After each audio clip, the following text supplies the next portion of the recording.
Sebelumnya sebenarnya ada pembacaannya, tapi kita kekeluargaan saja, seperti tujuannya tercapai. Oke, sebelumnya assalamualaikum warahmatullahi wabarakatuh. Selamat pagi Bapak Ibu guru hebat SMP 2 Wanajati. Terima kasih sudah hadir di acara saya, karena ini sebagai tugas dari BIMTEK fasilitator DK daerah di Malang kemarin. Tugasnya yaitu membagikan ilmu dan menceritakan praktek yang sudah saya praktekkan bersama anak-anak, menceritakan ke teman-teman semuanya. Nanti teman-teman bisa memberi komentar atau saran, kritik atau saling diskusi tentang materi yang akan saya sampaikan.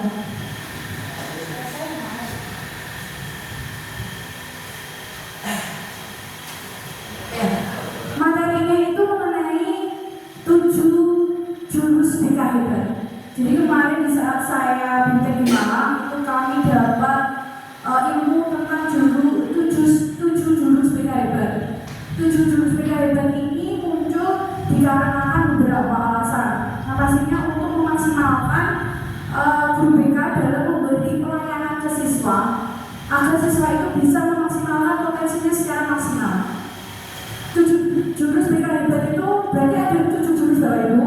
Yang pertama ada jurus kenali potensi, terus kedua jurus kelola emosi, ketiga membangun resiliasi, keempat itu adalah ini. Karena ini tidak kelihatan, saya jadi kelihatan.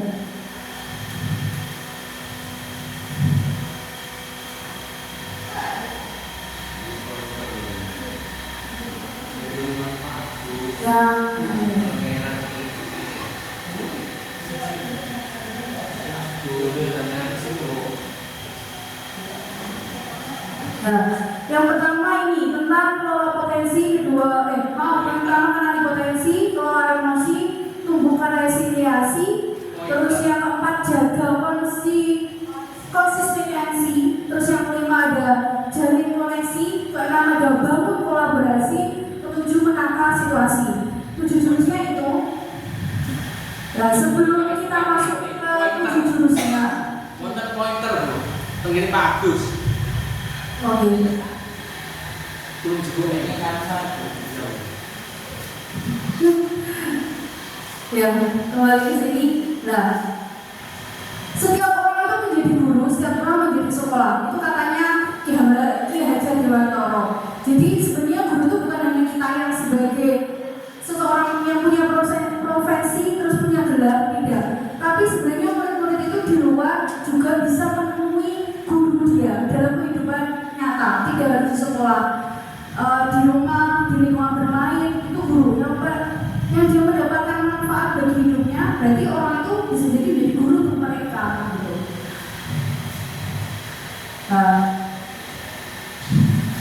Gimana relasi panjenengan ikut di seminar kecil-kecilan saya? Apakah bahagia? Apakah murah, tertekan, ngantuk? lapar. Oh, lapar, jadi lapar. Mungkin karena jam siang, jadi agak-agak lapar. Tapi sebenarnya tadi sudah dapat Ini untuk siswa. oh siswa. Ya, nanti habis ini kita makan Pak, pakai oleh di sini lagi ya. Ya, ini manusia itu sekarang sebenarnya hampir sama dengan zaman yang dulu. Kalau dulu itu manusia kembali ke peradaban zaman batu, tapi beda media saja. Kalau sekarang medianya adalah HP, kalau dulu mereka medianya adalah bikin gua untuk menulis, menceritakan, atau membuat sesuatu lewat gua. Gua itu tidak lepas dari kegiatan mereka di zaman prasejarah dulu. Tapi kalau sekarang itu kita tidak lepas dengan yang namanya gadget atau HP. Atau mungkin bisa dikatakan tidak bawa dompet, yang penting bawa HP. Ya berarti Bapak Ibu gitu. Jadi tantangannya lebih hebat karena fenomena anak zaman sekarang itu adalah terbelenggu oleh yang namanya gadget. Kayak gadget itu sudah rantainya si kunci di tangannya sendiri-sendiri. Sampai sekarang aja yang dimana kita hanya beberapa jam dikumpulkan HP-nya, itu aja ada yang nyolong-nyolong untuk mengambil, ada yang nyolong-nyolong tidak mengumpulkan. Itu makanya HP itu menjadi sesuatu yang sudah dikunci di tangan anak-anak itu. Itu akan sangat berarti kita semuanya. Nah, latar belakang munculnya 7 jurus BK hebat ini yang pertama adalah karena adanya perubahan masa dengan sulit diprediksi. Seperti hari ini, dengan adanya HP gadget, kita nggak pernah tahu anak-anak itu di luar sana seperti apa. Yang di sekolah itu anaknya akademinya bagus, tapi kita nggak pernah tahu kan kalau di luar ternyata dia punya sesuatu jaringan sama orang-orang tertentu yang seperti apa, kita nggak pernah tahu. Jadi tidak bisa terprediksi dengan baik. Terus permasalahan untuk pendidikan, literasi, numerasi, ketimpangan untuk pendidikan. Kita diberi sistem yang bagus-bagus sama pemerintah, tapi gurunya kadang gurunya belum siap. Kayak contohnya materinya Gunanisa yang tadi itu, tujuannya bagus untuk gimana anak-anak itu belajar secara praktek, mendapatkan pengalaman. Teori itu kan, tidak hanya teori saja. Tapi tidak semua guru sudah bisa, tidak semua guru siap menerimanya. Terus lulus demografi 2022-2036 dan visi Indonesia Masa. Nanti 2045 itu kita di umur 100 tahun kalau nggak salah juga makanya dikatakan Indonesia emas. Itu kalau saya pas rangka selalu digaung-gaung itu. Nah di saat Indonesia emas itu tujuannya dimana orang anak-anak muda yang nanti yang sekarang kita sekolah menjadi murid kita itu 2045 itu menjadi orang-orang pemimpin-pemimpin yang handal. Di saat kejayaan dimaksud namanya Indonesia emas. Terus kompetensi masa depan, fokus pada kreativitas, kolaborasi dan juga penguasaan teknologi. Jadi anak-anak tidak hanya hafal teori rumus, tapi juga bisa mengekspresikannya lewat praktek-praktek, bisa menciptakan ide-ide dan kreativitasnya. Itu latar belakang dengan kenapa 7 BK hebat ini kita praktekkan. Ini tantangannya pemahaman yang ini tantangan dari kami sebagai orang BK karena kadang BK itu menjadi polisi kalau berdua guru semuanya disuruh pilih terus suruh janjinya memberi saksi terberat. Sebenarnya bukan itu. Kalau di permen nomor berapa itu ada perbedaan tugas wali kelas terus guru BK dan petugas itu ada perbedaannya.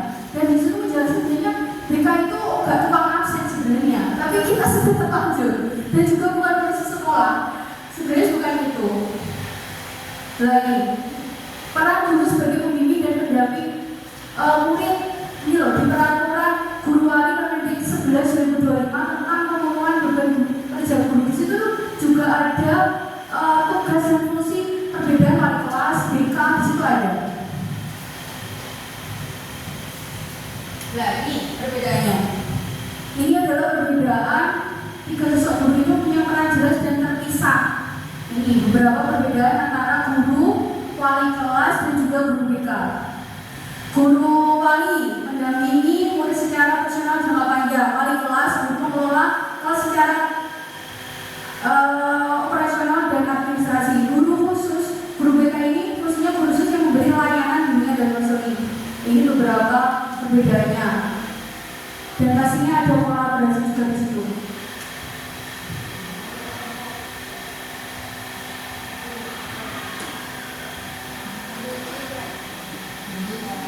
Ini tadi masuk ke 7 jurus BK hebat.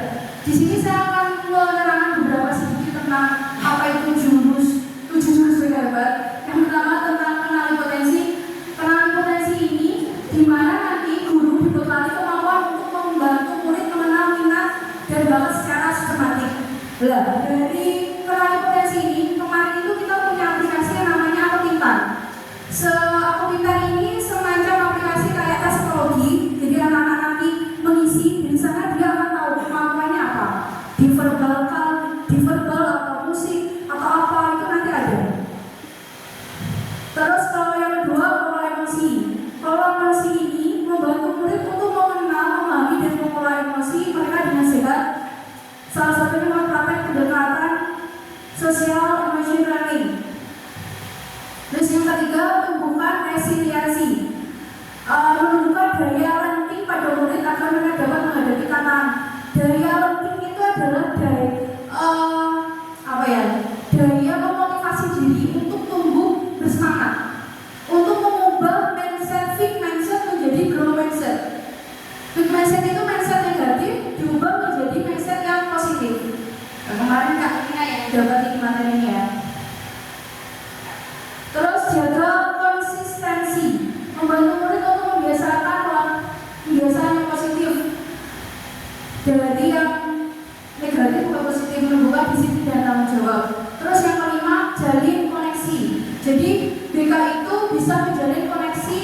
dari berbagai bidang, tidak hanya kelas atau ke lingkup sekolah saja, tapi bisa menjadi koneksi ke yang lain, ke KKBN, ke pihak kepolisian, dan lainnya bisa.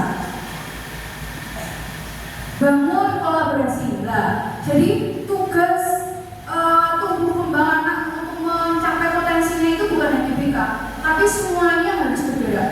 Dari kepala sekolah, wali kelas, bahasa, siswaan, dan semuanya selalu berkolaborasi. Tidak hanya bertumpu pada satu BK saja, tapi saling berkaitan. Makanya kita harus membangun kolaborasi. Terus yang ketujuh, menata situasi. Menata situasi itu lebih ke dalam iklim lingkungan sekolah. Membangun biar lingkungan sekolah itu jadi nyaman, aman, anak-anak aman di situ, terus akhirnya dia juga senang, nyaman di saat mendapatkan ilmu di sekolahan. Yang poin 6 dan 7 itu lebih kepada elemen-elemen lingkungan sekolah, kayak guru, TU, lingkungannya kayak gitu.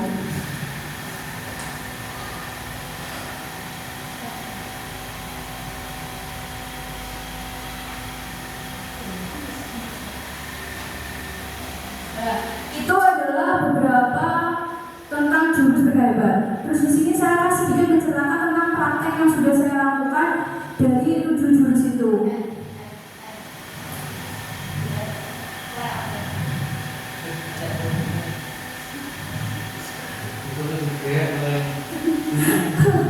Iya. Nah, dari beberapa 7 jurus itu, dari tugas di Malang itu yang dipraktekkan hanya 2 saja, dan kebetulan yang saya praktekkan itu jurus 1 dan juga jurus 2. Ini adalah dokumentasi dari jurus 1.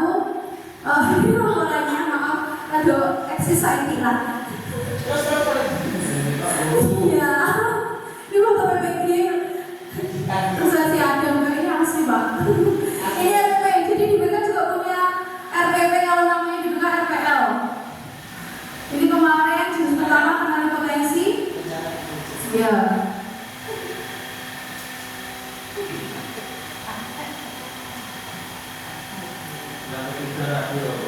Yang ketiga jadi resiliasi.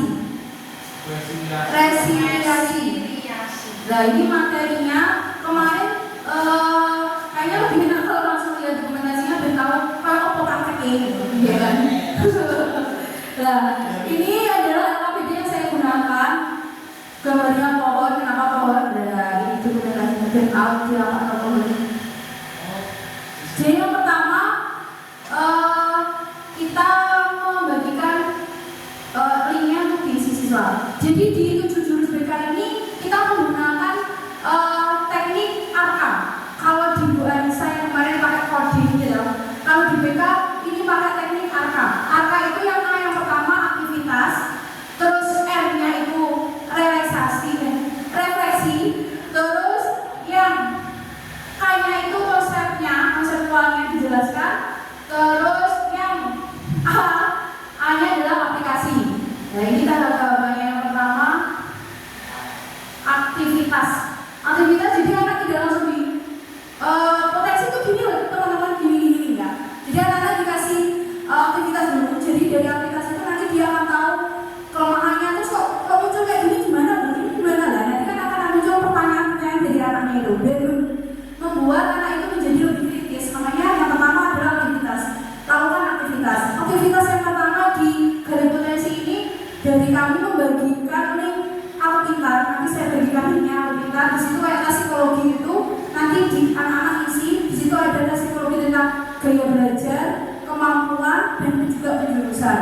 Kalau kemarin yang diisi anak kelas 8 itu yaitu yang kemampuan. Jadi anak-anak nanti tahu kemampuannya, dia itu punya kelebihan kemampuan di bidang visual, musikal, anaknya interpersonal atau intrapersonal, nah gitu. Jadi dia kan tahu kemampuannya. Nah di situ terus refleksi ini menanyakan ke anak-anak gimana, sudah mendapatkan hasilnya, sudah. Terus ditanya satu-satu. Dari satu-satu itu nanti dia akan menjawab. Terus oh ini saya ini Bu, saya interpersonal, saya intrapersonal, saya musikal, saya verbal. Nah muncul berbagai. Dari itu ternyata anak-anak tahu bahwa dalam satu kelas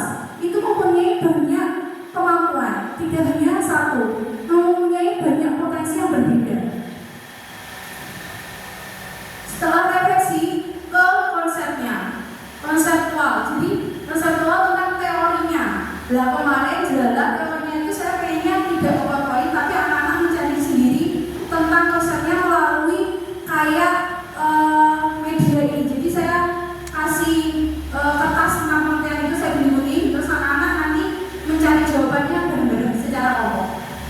Dan juga ada aktivitas bagi dia tidak bosan. Ini kerjaannya mereka. Nah setelah itu terus ada aplikasi konseptual tadi. Setelah anak juga mencari jawabannya, setelah itu saya juga menjelaskan bahwa potensi seperti ini, faktor-faktor mempengaruhi apa saja, gimana cara membangunnya. Aktivitasnya adalah gimana cara anak itu bisa membangun potensinya. Lah gimana cara membangun potensinya? Saya ibaratnya seperti pohon. Pohon yang kuat itu memerlukan apa anak-anak gitu? Memerlukan ini. Makanya anak mengisi pohon gambar itu dengan apa saja yang bisa untuk membangun potensi, kayak motivasi, telaten, disiplin dan sebagainya dan tentu saja. Ini sudah yang jurus pertama. Jurus kedua. Jurus keduanya tentang kelola emosi.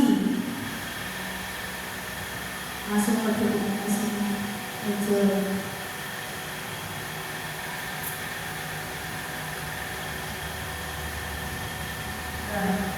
Ini kalau kemarin mengelola emosi, aktivitasnya kita pakai puzzle. Jadi anak-anak merangkai puzzle emosi-emosi itu secara kelompok.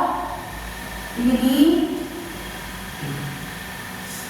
Setelah itu refleksinya anak-anak maju per kelompoknya untuk menceritakan dia dapat puzzle apa. Terus puzzle ini emosi yang dia dapat itu bisa muncul karena apa saja. Kayak marah-marah itu penyebabnya apa saja. Bahagia itu penyebabnya apa saja. Terus cara mengatasinya seperti apa. Nanti dia menceritakan. Refleksinya seperti itu. Nah konseptualnya ini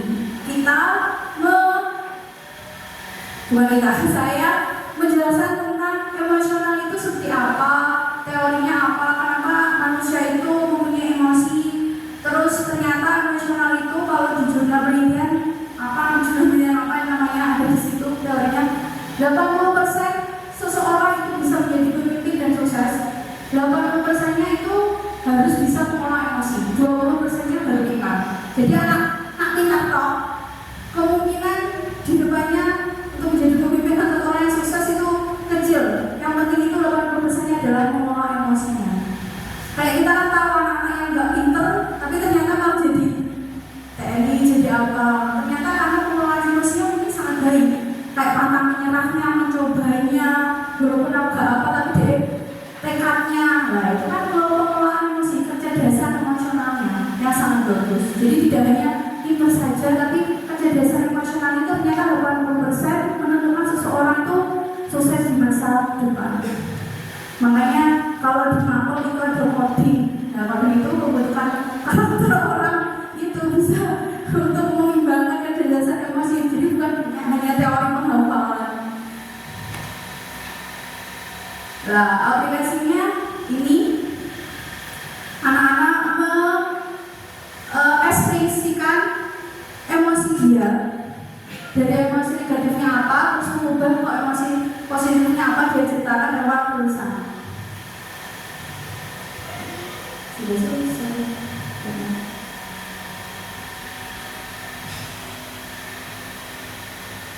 Terus di akhir kegiatan juga ada refleksi diri. Kalau saya buat temanya memaafkan diri sendiri. Ya itu Kak Irina Nos kemarin ikut ke di kelas 9 nih. Jadi anak-anak kayak renungan gitu di akhir kegiatan.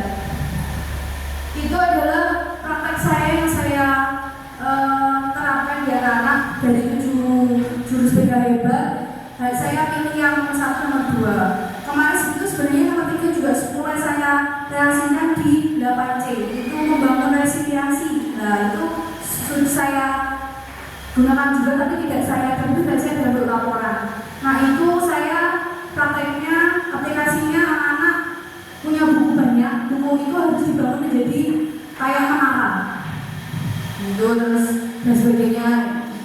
Aplikasinya pokoknya aplikasi itu melakukan kegiatan ke anak dulu, baru refleksi, baru kita masuk ke konsep. Mungkin itu Bapak Ibu berbagi praktek yang saya bisa sampaikan. dari 7 jurus itu sebenarnya harusnya bisa diperhatikan semua, tapi cuma 2 saja, yang lainnya bisa diperhatikan di luar kita membuat laporan itu. Terus yang jurus 6 dan 7 itu jurus di mana kita perlu bantuan dari Bapak Ibu guru, kepala sekolah, rekan-rekan Bapak Ibu guru semua di lingkup sekolah, karena itu lebih kepada intern iklim sekolah itu gimana membangun kolaborasi dan membentuk iklim yang baik di sekolah itu. Mungkin itu yang bisa sampaikan. Mungkin ada yang memberi pertanyaan atau mungkin ada yang memberi saran atau apa diberikan. Ya. Yang tadi kan iklim yang baik di sekolah. Terus di sekolah itu sudah iklimnya sudah baik, sangat baik apa cukup di sini? Oh, menurut saya. Saya harus jujur nih Pak. Oke, ya. Saya harus jujur menjadi pertanyaannya Pak Alwin. Terima kasih Pak pertanyaannya. Bapak ini evaluasi bersama juga. Kita lagi berhubung walaupun tidak semuanya. Apakah iklim di sekolah kita sudah baik? Menurut saya sudah baik, tapi harus lebih baik lagi. Kalau orang lagi naik tingkat, mungkin kita tuh lagi di tengah-tengah gitu. Dan kita nggak mungkin kan turun lagi, harusnya tetap naik sampai atas.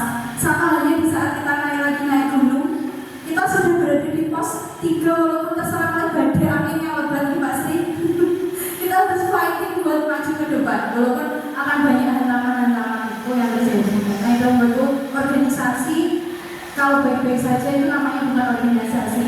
Organisasi itu memang sering dihantam oleh beberapa hantaman, terutama mungkin akan muncul banyak pendapat-pendapat, ada proyek yang ini saja dan sebagainya. Tapi saya yakin di hati orang-orang itu punya satu tujuan, ini caranya saya lorong lebih dulu. Cuma menyatukan persepsi yang jadi satu itu memang tidak mudah, karena otak isi kepala orang itu beda-beda. Nah saya pribadi sangat memahami, terus mencoba untuk ayo bareng dengan sekuat saya. Jadi Pak Widi, terima kasih pertanyaannya sangat bagus. Saya jujur, jadi mama hari ini. Mungkin ada pertanyaan lagi atau saran? Ya. Terima kasih pribadi sudah memberikan juga. Menurut saya untuk siswa SMA di Jurusan ini perlu sekali setiap minggu itu harus ada judul dikarenakan hanya dengan ekspresi saja profesi sepertinya anak itu akan naik turun emosi. Jadi judul berarti perlu diadakan terus setiap minggunya, setiap pertemuan agar anak itu emosinya biar kayak kok gitu ya kedua dari air mama pasti juga tidak terlalu jadi ada judul berarti sudah mau kayak itu juga biasa. Iya. Terima kasih Bu Anissa atas sarannya, sangat hebat. Sarannya juga sangat hebat seperti jurus juga hebat. Ya, pembangunan ini diperlukan, cuma sebenarnya bukan hanya tugas BK juga. Sebenarnya Bapak Ibu guru pun juga bisa membangun dengan tekniknya masing-masing sebelum pembelajaran itu bisa.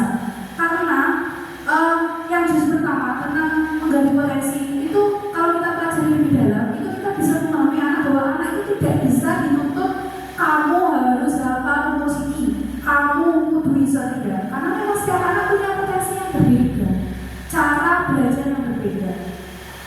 Yo kita bisa belajar sebenarnya, bisa karena tidak bisa disamakan dan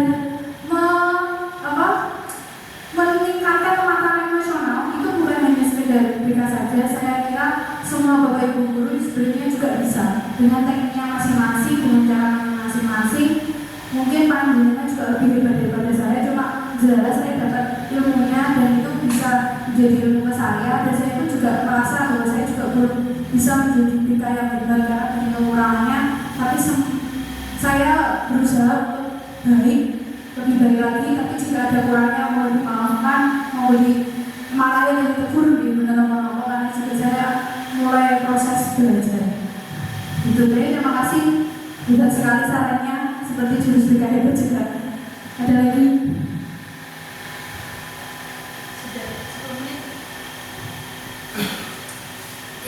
Kalau ya bisa diskusi bareng benar-benar dan ketemu kalau tidak semuanya. Pertama dan kedua ini memang menjadi pilihan. Ya. Menurut saya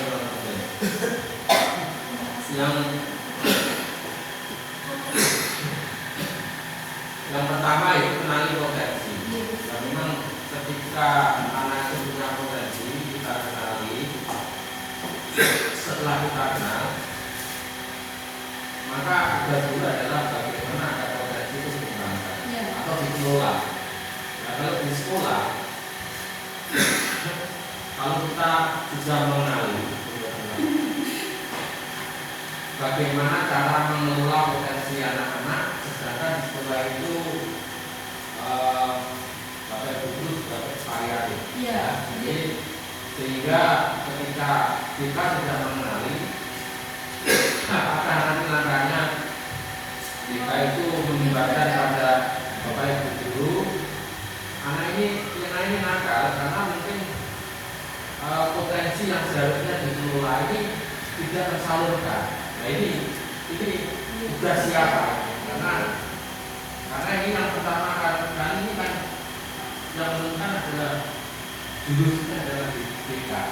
Seharusnya BK untuk mengawali sehingga nanti berikutnya nanti mungkin setelah ada pembahasan mengenai potensi yang dimiliki anak itu menyebabkan anak benar-benar positif bukan yang negatif. Inilah yang menjadi tugas kita bersama. Mohon pencerahannya kita untuk sementara menjelaskan pada kita. Gini, terus Pak Bunga, saya mau mengatakan berbentuk pertanyaan atau sarannya itu pernyataan dan saran yang sangat hebat. Sebenarnya di awal semester itu memang kita itu wajib memberi asesmen ke anak dalam bentuk kayak mungkin asesmen angka tentang potensi anak ataupun kebutuhan anak. Dan setelah itu bisa disampaikan ke wali kelas maupun ke guru-guru bahwa anak ini punya potensi di sini. Berarti nanti kalau setelah Bapak Ibu tahu bahwa umur kelas 7C itu ternyata terdiri dari anak-anak yang punya potensi lebih ke sini atau gaya belajarnya itu visual dan sebagainya. Jadi guru-guru yang mengajar di sana maka dia akan membuat teknik yang mudah dipahami oleh anak-anak dengan gaya belajar seperti ini. Gitu. Mungkin itu saran yang Bapak bisa. Jadi BK menggali asesmen, habis itu disampaikan ke Bapak Ibu guru juga bisa, atau Bapak Ibu guru juga bisa membuat asesmen sendiri juga bisa. Oke Bapak Bambang, terima kasih. Semoga kita saling berkolaborasi, saling bekerja sama gimana caranya biar siswa-siswi SMP 2 itu semakin baik secara akademis maupun secara akademis. Ada lagi? Sudah? Saya kira sampun. Terima kasih banyak. Terima kasih untuk Bapak Guru hebat yang telah hadir di sini. Seperti tema kita hari ini tentang jurus BK hebat, ternyata Bapak Ibu guru yang ada di sini juga hebat-hebat. Semoga apa yang saya sampaikan bermanfaat oleh Bapak Ibu guru, mendapatkan ilmu baru yang menjadi pengetahuan baru. Mohon maaf jika ada sesuatu yang kurang dari saya di saat menjelaskan.